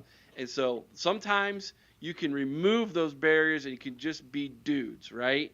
And so it's all right to come here and wear your maize and blue and be a dude, but just so you know, Burks, I will make fun of your team. No, like I said, I'm not emotional in this stuff, Right. I'm just saying that, I used to have a Twitter, right? And I was pretty notorious in calling out my own fans, right? Because they think everything is fake. That, $490 million lawsuit Michigan had, right? With the Bo Buckler and that doctor. And then the Connor Staley and all this stuff. Some of them think it's fake, and then they block me. So it's I've gotten blocked by basically every Michigan fan base person because I try to call them out because I care about my program. I want us to do the right stuff, right? The right stuff, the right way. Not get into these scandals because it's going to hurt our reputation. And I really respect Ohio State's program just because, hey man, you guys really don't have scandals like that, okay, yeah, the tattoo, but who cares? I was say, don't ask us about our tattoo, Burks. Hey man, yeah, that's I don't really count that really, hitting money and tattoos and stuff, But hey, like I said, I really love you guys actually talk good stuff about. You guys actually talk pretty honest news about Michigan. I'm not gonna lie, if you were to tell this to most Michigan fans, they would be saying really nasty stuff about you. So. Oh, they do. They do. They do. We hear it frequently, and that's okay. No, and that's the thing. They're just too delusional, my fan base. You know what I'm saying? They're just too delusional. I've never met a more delusional fan base. I try not to be delusional ever, right? But yeah, like I said, you guys say some pretty good stuff about Michigan. I'm not gonna lie. Just I think the only thing I disagree with is, the vacating title stuff. I don't think the title will get vacated, but hey, we have some disagreements, but you guys are pretty good. You guys actually know college football, like my fan base. So yeah. Hey, that's the whole thing, right? Like, we can argue about what should or shouldn't happen, but at the end of the day, if we're trying to predict what's going to happen, nobody really knows. I mean, I've been told some stuff, but Hmm. there was also other people that were told stuff was going to come down in April and May, and it's June, and nothing came down. So, like, at the end of the day, I don't even think the NCAA knows what they're going to do yet. They're still just trying to figure it out. And, we can speculate and say this could happen, this could not happen, but none of us really know. And no, hey, I really agree. You guys will have a really great future. Like, you guys are getting 5-star quarterbacks like every bloody cycle. You know what I'm saying? Like, when can Michigan get a 5-star QB? Never. And I really think that I don't know if you've heard, but there's a new model to pay the players that could happen in the future. Mhm. Even then, I still think Ohio State's going to have better recruiting than Michigan. There's some, like I said, Ohio State, they actually, Michigan fans are like, oh, they're cheating. They have such high NIL pay, so much NIL money. They're trying to cheat. They're trying to pay players more. Well, guess what? They actually want to win. That's the problem, and make money. They want to win and make money, the Ohio State program. In Michigan, we just only want to make money. We just want to, not pay the player, not, give good NIL deals. And, we just want to keep as much money as we can and have the, team that we have, the resources, and find a way to win. That's what Michigan's going to be doing for the next 5-10 years, in my opinion. They got lucky with this championship last year, and now they think that this is the perfect way to win. I feel like it's the athletic department, all this stuff. There's something wrong going on with it. I'm not gonna lie. Like, they just want to win like that, and you're gonna have to invest in stuff eventually. But Michigan doesn't want to do that. So I can easily see Ohio State in the next 5-10 years, being a next dynasty. Just saying, So. Was I just validated? My statements previous shows been validated by a fan of that team up north, Eric. Where I've said with Saban out of the way, there's no reason we can't slide a new dynasty in there, and I think I actually agree with this gentleman. I think that we have the talent in place to do it, as long as Ryan Day gets nasty. I will say, with Michigan, I do think that, and I'm not. Please don't hear me defending Michigan, because my fan base is gonna start treating me like your fan base is treating you, Burks, if I start doing that. But I will say that though I agree, I don't think the strategy that Michigan has will work out the way that most fans would like it to, with really good recruiting. I do think they have a pretty solid strategy. I don't think it works as often. From everything I've heard, their biggest strategy is hire a whole bunch of scouts and try to find those guys like a Colston Loveland out of Idaho that people aren't looking at as much, Exactly. and bring him in. And that's, I mean, Hidden gems. when They it, get hidden gems. They have all the yep, when it hits, that is a really good strategy. The problem with it is I just don't think it hits as often as some of the other guys. Now, I think that, you know, putting the cheating stuff aside or whatever, I try not to always talk about that, but, I feel like I need to say, to put it aside here for a minute, like, they did bring in some really talented guys who were lower rated, and they also got, kind of lucky with, I don't know if it's lucky, but they had guys coming from Michigan at the right time who had passion about Michigan. Somebody like Will Johnson, right? I mean, he's not like some cornerback from Texas they went out and got. He's from the area. He loves Michigan. His family loves Michigan, and he's a huge part of that secondary. So, if it hits, it's a great strategy, and it can win you a national championship. I just personally don't feel like it hits as often. Oh yeah, no, you're right on that part. Like I said, and it's funny because I do, even though I don't like Ohio State, at the end of the day, if let's say Michigan, gets eliminated, I kind of will actually, unfortunately, because my uncles went there, unfortunately, I will actually kind of root for Ohio State. And the reason why I'm saying this, you're probably wondering why the hell is a Michigan fan going to root for Ohio State fan? It's because you want the rivalry to become like, two amazing teams. You know what I'm saying? If Michigan were to, let's say, if Ohio State were to lose the championship, I kind of would be, a little disappointed because I want, the Michigan-Ohio State rivalry to be between two great, amazing teams, And I know some Ohio State fans were actually happy that, unfortunately Michigan won because, if Michigan never wins championships and stuff, then this is going to make the rivalry look like, one team is trash and the other team is really good. You know what I'm saying? So that's what I love about this rivalry. It's the greatest rivalry in all sports. Better than Yankees and Red Sox or, Lakers, Celtics, or, even if you watch cricket, I don't know if any of you guys watch cricket, but there's Pakistan and India. They're two countries that hate each other. There's no rivalry that is better than Michigan, Ohio State. And, I know what I'm saying is, a lot of you guys aren't going to agree on this, but, that's kind of my belief is that I want both teams to do good because, it makes the rivalry more special. You got one team that has 12 national championships, one that's 8, even though Ohio State's national championships are more, weighted better, you could say, because a lot of those championships Michigan won weren't really didn't have any weight or value much. But you know what I'm saying, so yeah. Yeah, I know what you're saying. Yeah. What do you think, Chris? Yeah. So Well, I can respect the fact that you want to cheer for Ohio State if your team's out of the picture, but I'm sorry, I just can't share that sentiment. A No, you can't. a lot of people will say, and I understand this intellectually. I understand the argument that when both these teams are good, it's better for the Big Ten and better for college football. I do understand that intellectually. As a fan, I would rather drink or rather eat rat poison than root for the team up north. I just can't bring myself to do it.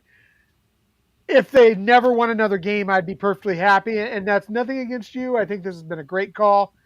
I think I like Eric says, you can call and we can talk college football all the time, but the fact is, there is nothing in this world that could make me root for that team up north at any time, ever. Oh, really? Bummer. I guess it's because my uncles went to Ohio State. Maybe that's why. That has some effect. I don't know. You can't say Chris isn't an honest man. Unfortunately. Yeah. Fortunately, how did I become a Michigan fan? Hey, life happens. So crazy fan, but yeah. Well, I'll tell you, funny. It was actually fun talking to you guys, honestly. But before you guys actually know your college football, I'm pretty surprised. You guys basically know everything. I'm a huge junkie myself, so yeah. Good luck to your season. All right, it'll be a pretty amazing season for both teams. I feel both teams will make playoffs, hopefully. Well, I really don't care if Ohio State makes playoffs, but just saying.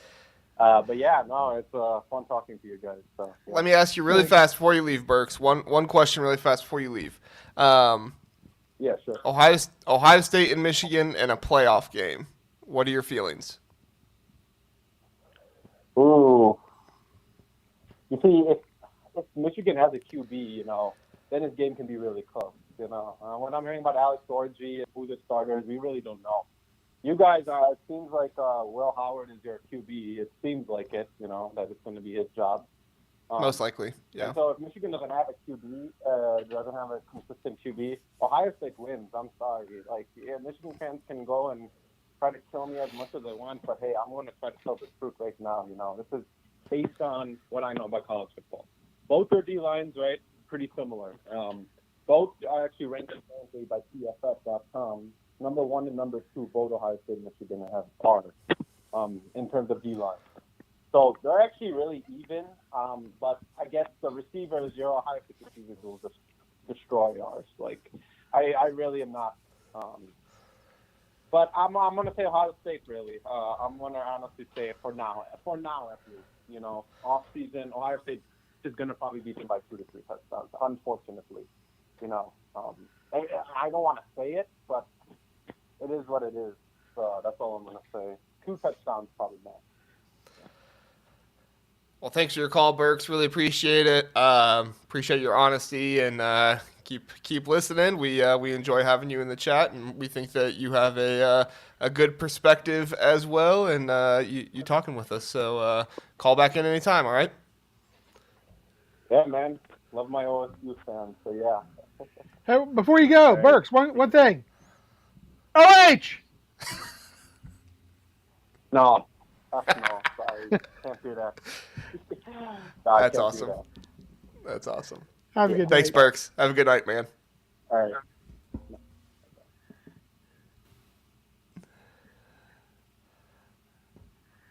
Was that the first Michigan caller we've ever had? I think so. We've had Eric, you're muted. comment. You're muted. I think that might be the first Michigan caller we have, Yeah. and that's not the first time I've muted myself.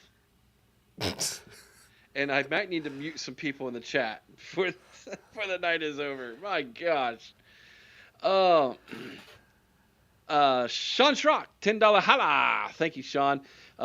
People bringing up the bowl game. Do they not realize we were down to our third string quarterback? What would happen if Michigan had to play with their third string quarterback? Well, they wouldn't have been able to throw the football. I know exactly what they would have done. Who was their third string quarterback last year? Tuttle? Or Orgy? No, Orgy was backup. He was number 2. Yeah.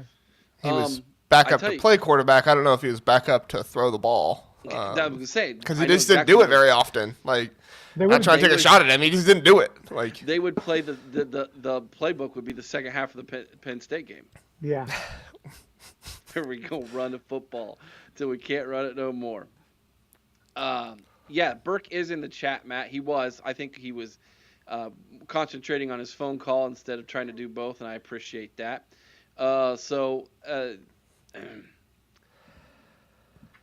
Eric, there's a long story related to Blue Wolverine. Okay, yeah, I know this goes back to probably something that happened on Scoop. I don't know if I've ever seen Blue Wolverine chatting on Scoop. It's because he blocked everybody. So when he's in there, that's what I'm getting. I don't know. I don't like. Can I just be honest? I don't like to block people because I like to think we can be adults.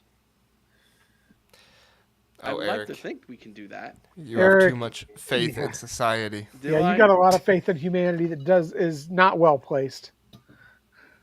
Passionate fan, we respect you and your requests. Thank you. I appreciate that. Look, I go on. So can I give you guys a story of why I believe this way? I was a Baptist. I was Free Will Baptist. The question of what denomination of pastor I was. I was Free Will Baptist. I currently go to a non-denominational church in Delaware, Ohio. Dude, me too. Wait, in Delaware? Yeah. Is it Delaware Church of Christ? No. Or Christian Church? Wouldn't that be Delaware Church of Christ would be a denomination? No, it's Eastside Mission. Oh, okay. It's interdenominational. We have everything from Catholic to Baptist to Methodist to Yeah. My parents go to a non-denominational church in Delaware. Yeah. Oh, really? Sorry, we can go back to football. We don't need to talk church.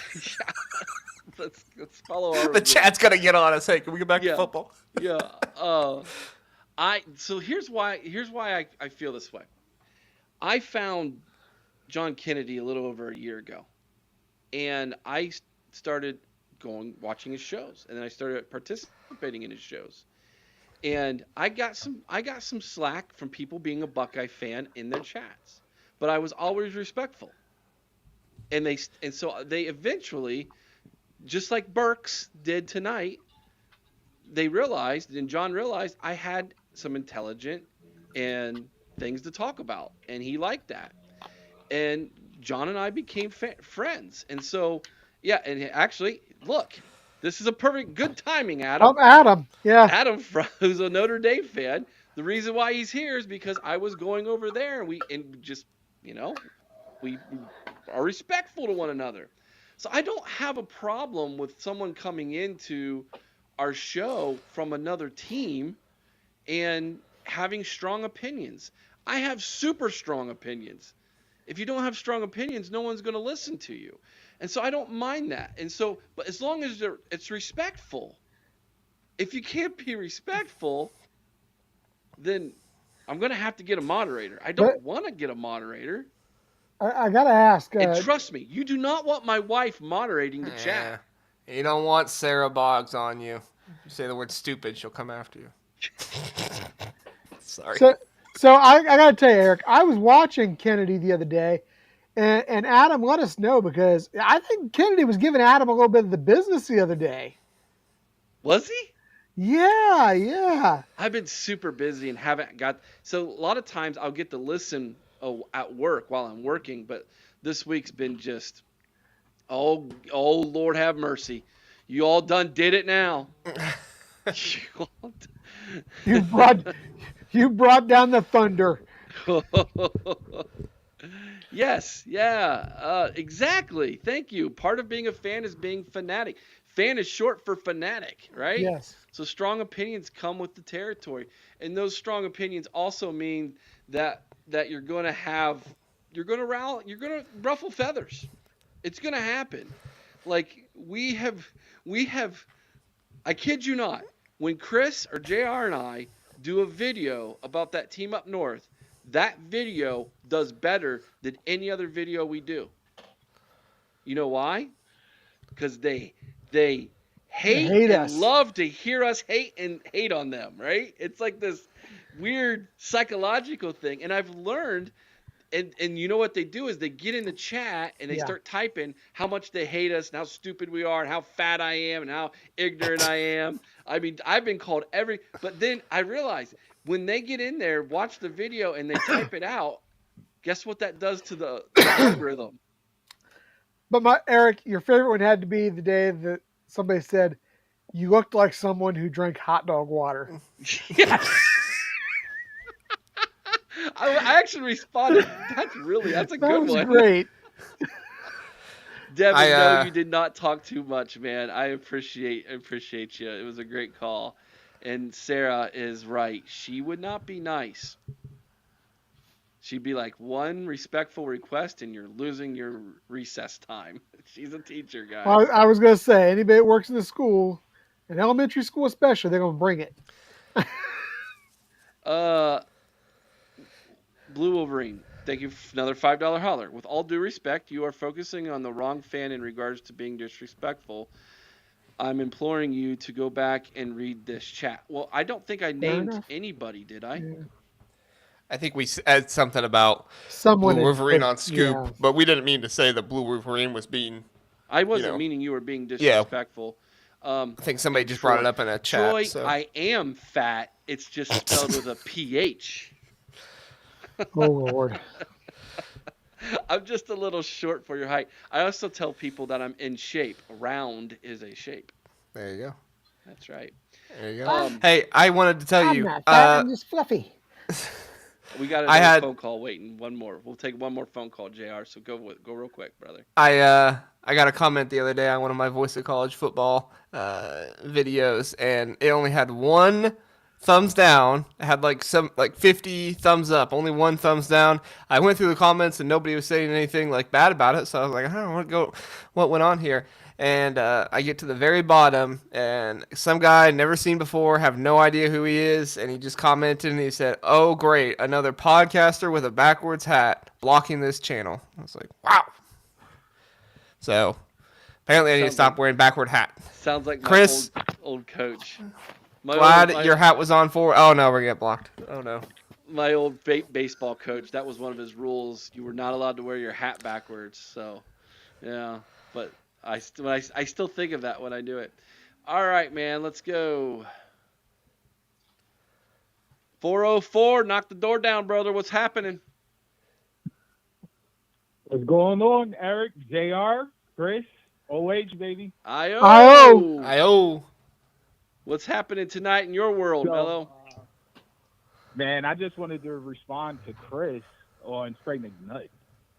All right. So I understand why people are nervous about Trey McNutt not committing, but if you watch Trey McNutt, everything is business-like with him. He's very business savvy, from his YouTube channel to everything he does at all these OVs, how he announces.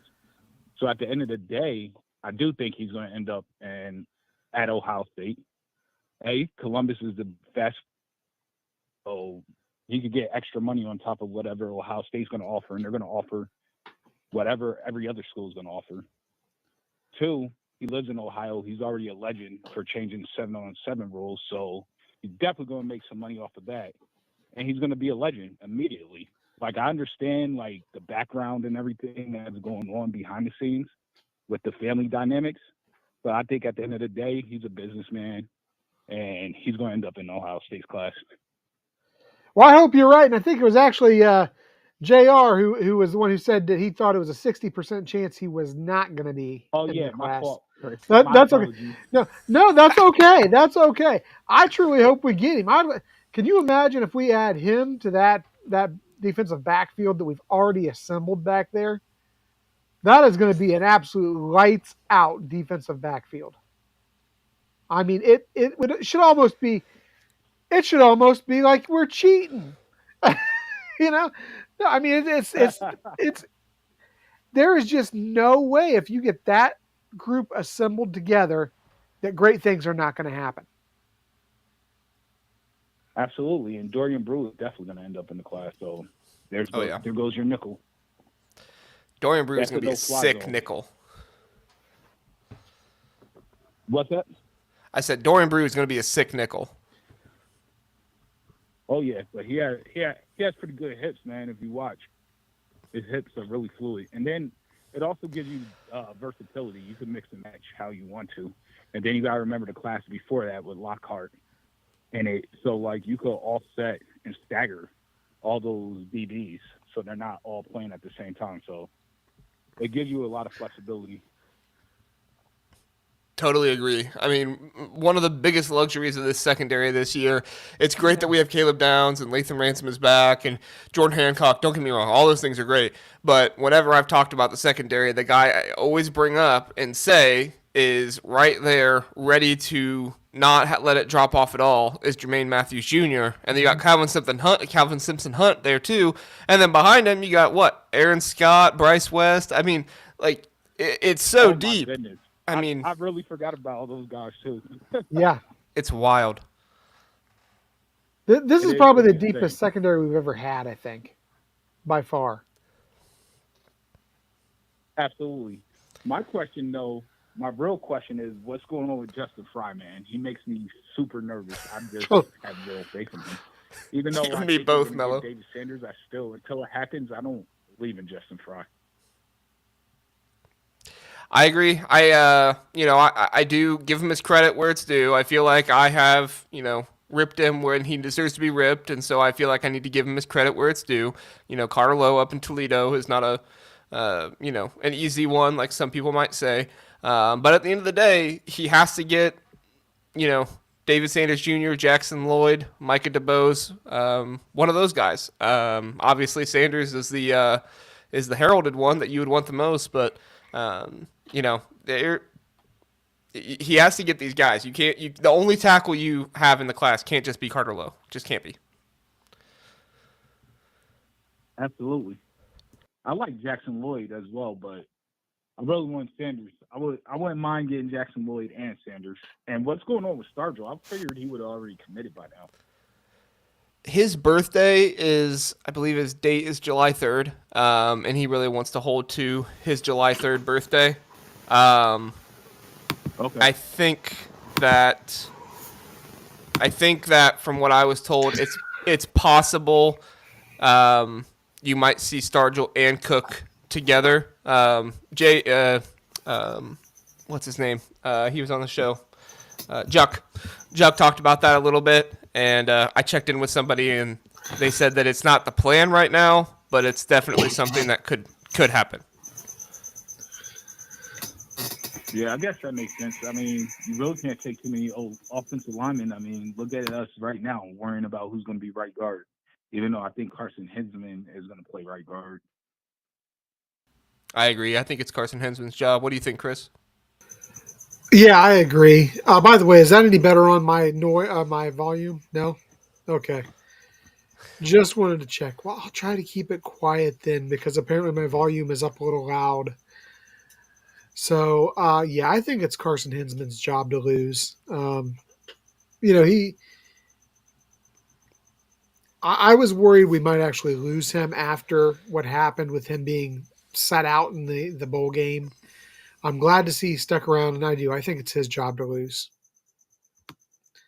I'm gonna kick it back over to you, I'm JR, glad he and stuck see if I can around as adjust well this. because I saw him at the WAC actually when my daughter was up there for her camp, and he looked extremely pissed off. I don't even know how to phrase it any other way, but he did. When were He you was there, working out Mello? with Donnie. Oh, can you hear me? Yeah, when were you there? Hello. Yeah, we can hear Oh, you. this was back in March, early March. March. Okay, sorry, go on. So, yeah, I saw him working out with Donnie. They were doing a lot of reps. They were in there like for an hour by themselves. And when we were leaving, he was leaving, and we're in front of the Woody Hayes statue taking pictures. Yeah, and he just came out looking like somebody took a number 2 in the cereal. But Well, I'm glad he's there.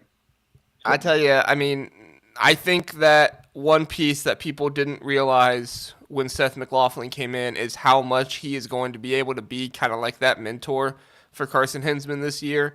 Carson Hinsman was thrown into a position too early. I think he has a talent for it, but as a redshirt freshman, to ask somebody to be the center of the offensive line, that's just a huge, huge ask.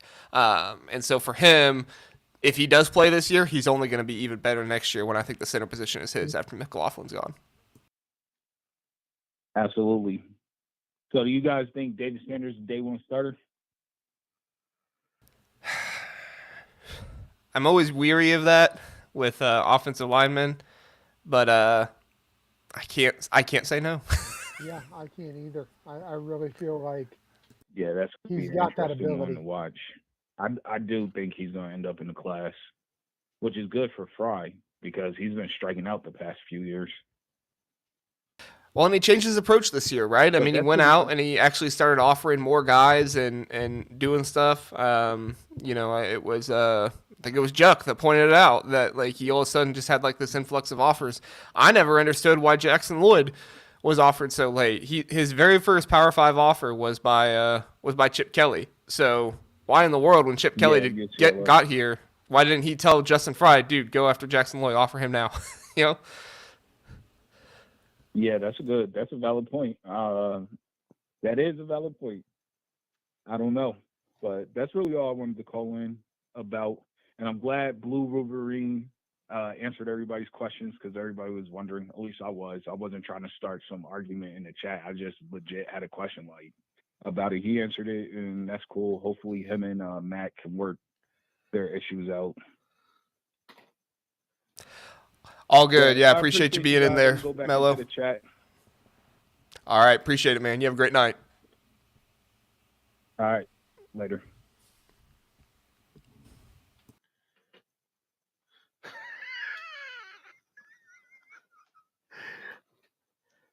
I kind of feel like left out here because we got JR with his silky smooth robe.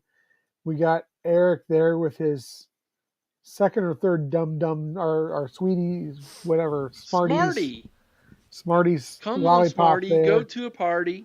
Come on, man. Did you really just say that? Gonna start singing that Friday song next. Yeah. Friday. Did I really just put JR's chat on here in a show that he's on? You did.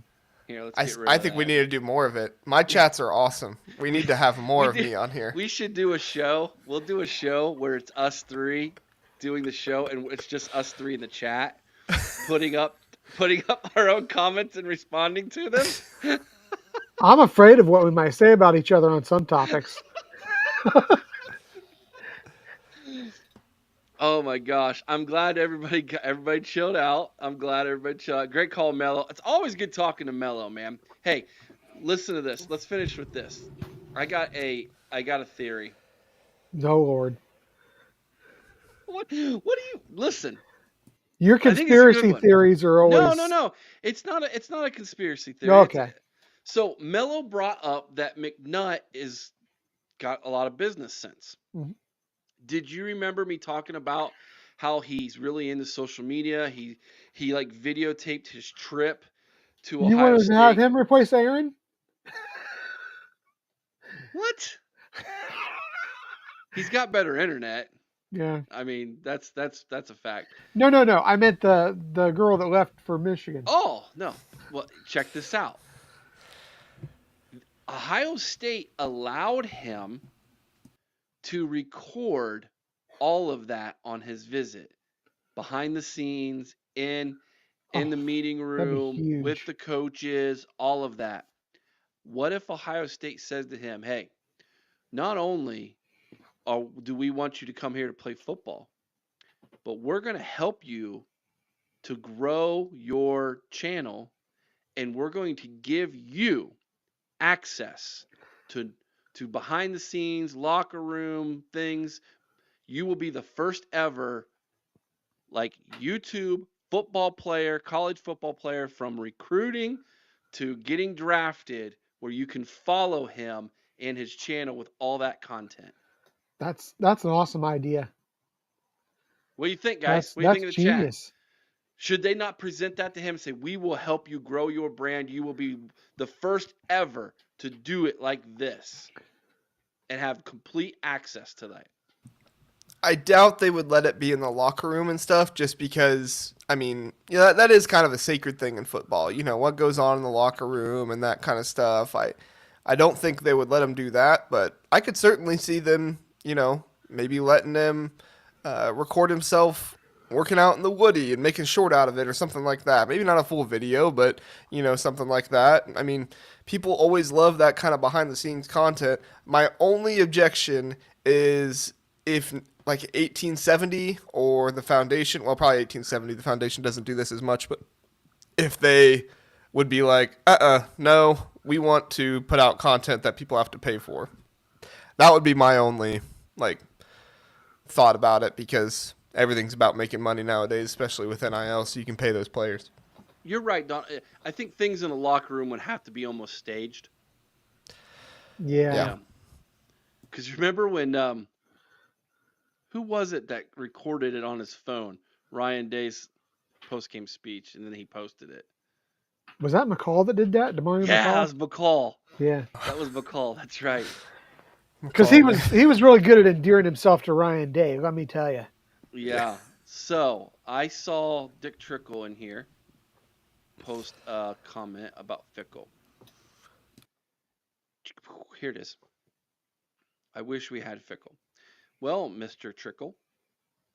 Trickle wants the fickle. Trickle wants the Fickle. If you were to become a member for only $3.99 a month, Chris and I just shot a video about Mr. Fickle. And For our exactly members why only, we don't have him here as a and member why of the he staff. is not the head coach Or the head coach, at yeah. Ohio State, if you want to know that scoop. And if you are members, and a lot of you in the chat are, make sure you check out that video. And if you were among the lucky Facebook watchers that got to see the first few minutes because we went on the wrong way. Yeah, it actually went live. We went live on Yeah. Facebook for somewhere. It kicked us live on Facebook. We were trying to record it. That's hilarious. Yeah, and anyways, Not so much. Yeah, go check that out, all you members. And if if you're considering being a member, it's only $3.99 a month, and you'll get that content that's just for members only. Plus, you'll get your members T-shirt after you've been a member for a month, and you will also get free shipping when you purchase things from the store, Such as JR's robe. which you can find on just like that beautiful Silk Touch robe. Just got some wonderful hoodies in. Oh, did we? Mm-hmm. Nice. You can find all of that over at our website, theohiopodcast.com. Thanks again, everybody, for the wonderful super chats. Devin, again, thank you so much for blessing us tonight with that $100 super chat and basically taking care of our call-in shows for the rest of June. Appreciate that so much, man. And thank you so much for all of you who kept a level head in the chat tonight. We appreciate that as well. We will be back Sunday evening, 8 o'clock Eastern, for another roundtable discussion. And of course, we will have our call. Now, the call in next week, we might have to make another night because this guy is taking his wife camping next week. So we'll see how the weather goes and what days we go. So we might end up having to do a Friday night instead of a Thursday night. We'll see. I'll let you all know. Of course, last time So I wait, said you're this. camping on Thursday night, but not Friday night? Mm-hmm. Is it less busy on Thursday nights or something like that? Much. Oh yeah. Yeah. Yeah, we go during the week locally, and then I still go to work, Oh, and then but we hang out at the camper in the evenings. Yeah, nice. it's a lot less stressful. Campgrounds on weekends are packed. Yeah. Yeah. Jam packed. All right, guys. Thank you so much again, everybody. Really do appreciate it. We'll be back again Sunday evening, 8 o'clock Eastern. Hope to see you then. Till next time, be kind to one another. I owe someone's OH. Sing Carmen High with all your heart. Till next time. OH. I Hi-ho! Go Bucks. Thanks for watching. Woo!